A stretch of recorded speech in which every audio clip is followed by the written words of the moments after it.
Say hi, troublemakers. So we have a problem. I'm pretty sure that these two are the culprits, and that this is our upstairs AC that I installed, a little mini split. And I came out here and both line sets look like this. Like meaning that powerful little piggy right there went under there and pushed both of this. I've pushed this one down, but they went under there, they pushed their way under it, and that caused a problem. And in a moment of I'll get around to it, it dawned on me that I was supposed to build a fence around this so they couldn't get in here. I just haven't got around to it. But when I pushed that down, pushed that back down, if you can see right there, that copper line cracked, had a cloud of refrigerant blow out, and an angry part-time farmer. So I'm going to show you guys how to fix that today with a little help, I suppose. All right, so I have to start by taking all this apart, taking those brass nuts off of there so that I can get this loose, and then we'll clean it up and reflare it, pull a vacuum and recharge it.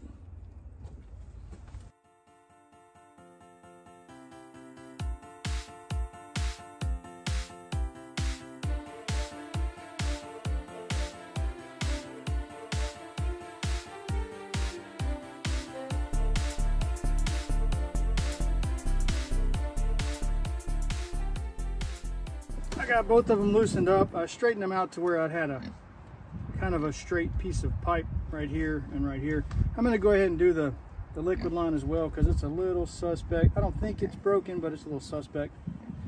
And I've got the right size flaring tool for it, so I'll go ahead and reflare them both. But first I'm going to start off by taking a little 220 grit sandpaper, cleaning all that oxidation off that pipe, and a clean rag to knock off any kind of dust or anything. The main thing, I don't want any kind of burrs or dust, or as little as possible getting back into my line set, because I don't have any nitrogen on hand to purge it out or put a purge on it while I'm trying to do this to keep any kind of dust out. So that being said, we'll go ahead and cut these and then we'll get to flaring them.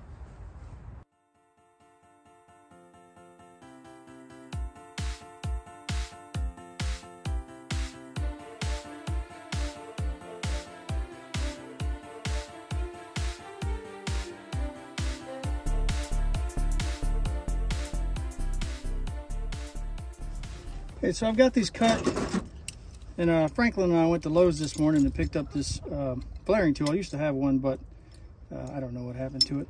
This is a pretty nice one. I think it's about 30 bucks.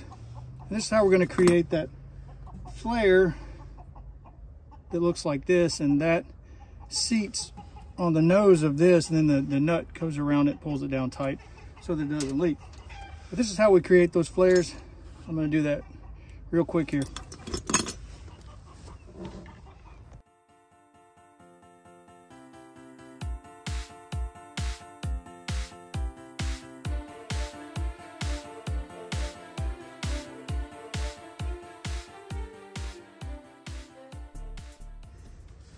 Okay, so those worked out pretty well, and as if you might have noticed, even though it was time lapse, on both of them, I almost forgot to put the nut on first before I flared the end, and had I done that, I would have had to cut it again and put the nut on first and reflare it, because the idea is that the nut can't come off because of that shoulder that we've created, which pulls it tight to that valve.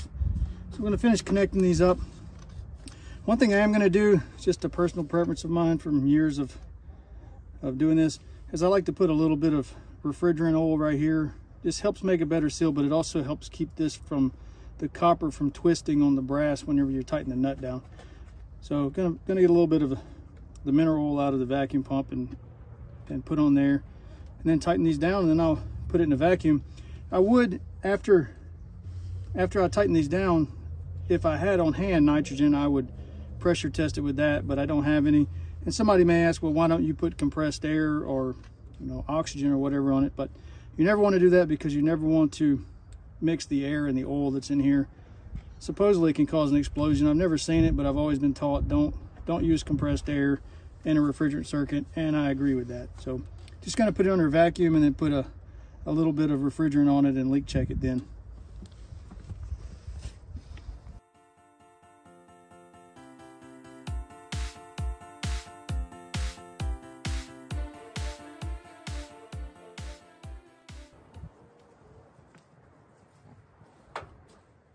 Okay, got that connected. Most refrigerant gauges come with 1/4-inch hoses, especially these cheaper ones that I bought off of Amazon a couple years ago to install this actually. But most, yes sir, but most mini splits come with 5/16 connection, so you have to buy a 5/16 to 1/4-inch male to female adapter for the gauges. So I'm gonna hook the gauges up, put it on a vacuum. Had to borrow the vacuum pump from work because the only one we have around here is connected to the freeze dryer, and Mandy refuses to let me bring it outside to use it. So just borrowed this one, pull it down in a vacuum, let it hold for a little while, and then put a charge in it.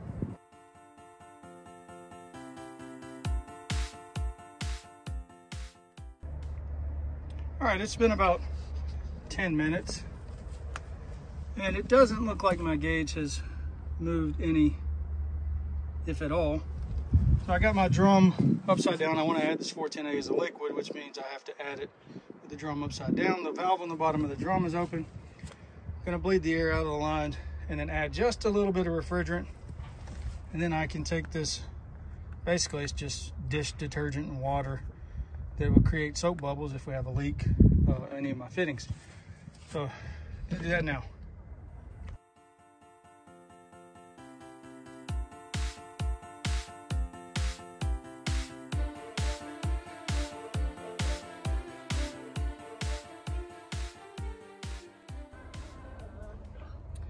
All right, so the soap bubble test turned out okay. I didn't have any, it would blow up little bubbles where the pressure was coming out, just like if you were blowing on a bubble wand.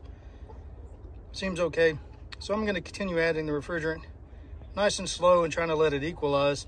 These mini splits don't have a, liquid line connection here that you can hook your gauges up to, so you have to do it all from the low pressure side. So I'm going to add it pretty slowly and try to let it equalize for a little while, get some refrigerant back into that compressor before I turn it on, and then we'll use the compressor to pump the rest of it in there. All right, it's taking all that it's going to, so I'm going to throw the disconnect. I may have to go inside and start the thermostat, but maybe it'll come on all on its own. But maybe not. So I'm gonna go turn the thermostat down so that it'll come on and start cooling. All right, so I went and lowered the thermostat. It finally came on and started running. I know that pressure's a little bit low, so I'm just adding a tiny bit until I can let it run for a little while and the pressure stays up. I don't remember what pressure it's supposed to be at. Plus it's a little bit cooler today, so it's kind of hard to charge them whenever it's cooler out. So just going to add refrigerant a little bit at a time until the big line, the suction line, stays cold after I turn my gauges off. The old put refrigerant in it until it comes back beer can cold technique.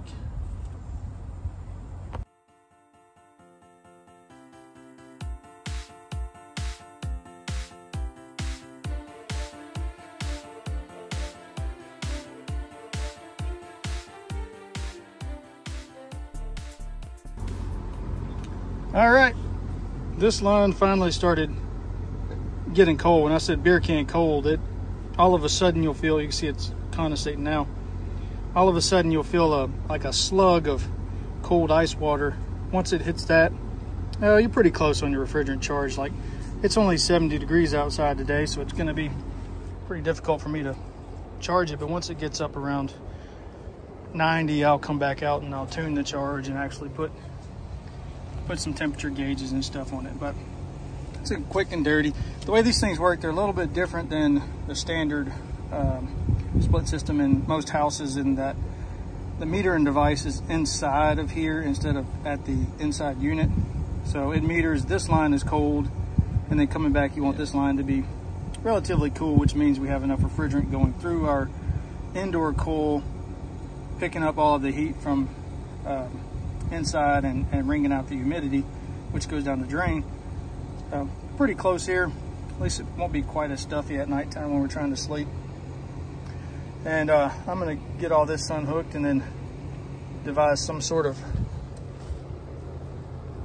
way to keep those little pigs out of here.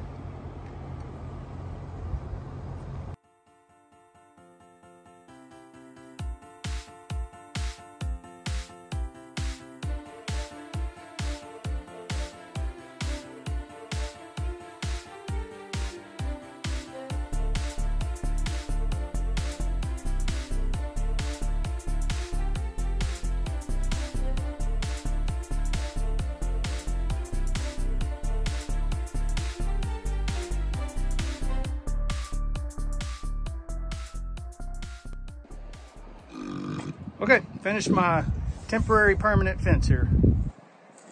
It's just cattle panel that I had. I just kind of zip tied it off so that it would stay up. That way I can get in there and make more repairs and trim the charge. I can see that I'm gonna have to work on the charge. Of course, it could be getting really cold upstairs too. But I do have it back running. I have it where the pigs can't get in there and tear it up again. And I made this side where it will kind of hinge, because I will be having to get underneath my house soon to make some repairs on some water stuff. But this big girl's enjoying her snack. And I know that some of you may not have the tools or the knowledge to repair something like this, but I encourage you to, you know, if you have something that you need to fix and you don't know how, to at least give it a shot. So the only way you're gonna learn is just to try it, and when you succeed, you will have learned something new. Anyways, thanks for watching, guys.